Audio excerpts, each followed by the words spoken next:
Amantii ortodoksii hordofurra ibba jaabjaatamija illuminaantii hordofuutii wayya jaallatus jibbitus amma yoo keessa jirta jaatamija sila yoo eessa himta hojiin kee ragaa ta'a oolmaa leencaaf kanniisaa sareen maalitti beekti kormaan alaatti siisaa qoshaashaa qofa eege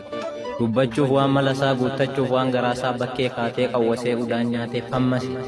kunisoo nama ta'ee kunisoo amma ka'ee qixxee namaa nama qeeqa laatteen kun maal beeka isa gubbaa tuffatee wayyaa durbaa uffatee seeraaf safuu caccabsee heeraaf hafuu daddabse saalfii gatee nama hatee tiktookii guddifatee hunduu irraa dubbatee tiktookin saas hubate aaree daaree bulfatee tooftaa biraa malatee ergasii of hubatee kanan biraa banate achi kaatee nuttiyyee ofumaa nyaatee biyyee safu dhabeessa hamaa gara jabeessa namaa akka cidhaa eeggamee mana hidhaan reebamee poolisootaan kabalamee yakkitootatti dabalame mana hidhaa xumuree kanaadaa qaxxaamuree erga murtii fixate kanaadatti baqate amma kunoo achi taa'ee sammuudhaan nutta dooda miidiyaa gubbaa ba'ee nutti yeetoo gadooda gurbaa fammasuuf jedhee waan hin nyaatamne nyaate cabaa xabbasuuf fedhee waan hin baattamne baate qixxee namaa haasa'uuf waa hedduu si hanqata akkana baatee dhiphaa ofitti yaaduu si gaafata hin yaaddofneef nama hamaa wallaalummaan kan marge hin qaanofneef salphaa namaas qofan ijaan arge hundaafuu dubbadhee si miidhuu irraa tuffadhee si dhiisu naa wayya. Amantii ortodoksii kan jedhamu magaalaa Finfinnee keessa xirriggi godhan yoo baatan malee sareen bosona dhaqxee leenca loluuf hawwite gadheen karaarraa maqtee of kocholuuf darbite cabni gumaa hin qabne fayyuuf maal akeekkatti namni uuma ishee hin beekne nama maal safeeffatti ija jabeessa namaa fatanaan kan gatame albaadessa waa namaa kan seexanaan dorgome gadhummaan sakaallamee inni siif cabse lafee namummaan awwaallamee obbaatiin gubbaatti tafee namni nama yaajamaa kan akka kanniisatti ati garuu gatamaa kan akka titiisatti ofumaa of madaali ganamaa fi bariinuu gadi taa'ee ilaali sirra yaada horiinuu daa'imnuu gaafa teessu funyaan ishee qabatte ati immoo isan geessu irra teessitoo nyaatte kanas ba'ee odeessu kana nyaate afaan kee waan irraatiin si geessu bubbullee laalla waan kee warri harka siif dha'u fakkaattonni akka kee amantaaf isin ta'u warri yaadu bakka kee isaanituu siif saaddummaa hin qabdanii jabaadhaa itti cimsaa sammuu tokkoo yaaddanii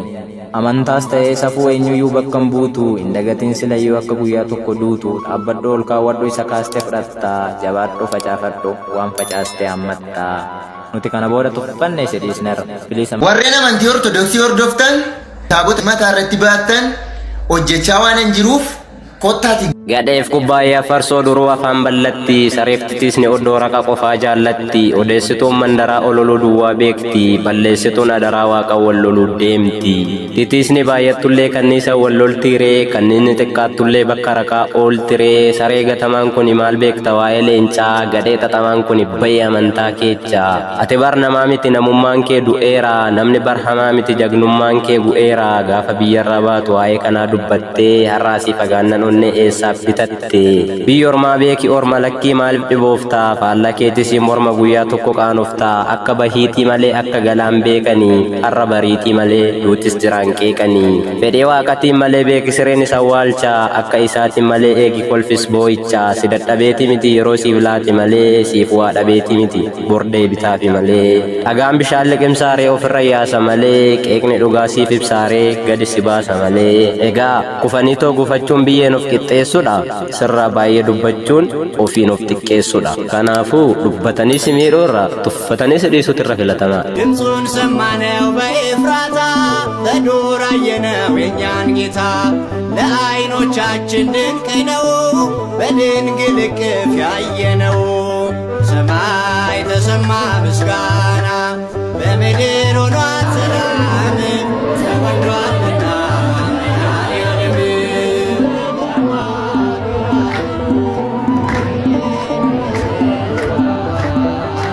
እረኞች ፈርተው ተጨነቁ ባስፈሪው ሌሊትም ታወቁ የጌታ መልአክ አጽናናቸው አምላክ ሰው ሆኗል እያላቸው ሰማይ ተሰማ ምስጋና በምድር ሆኗል ሰላም ተወልዷልና መድኃኔዓለም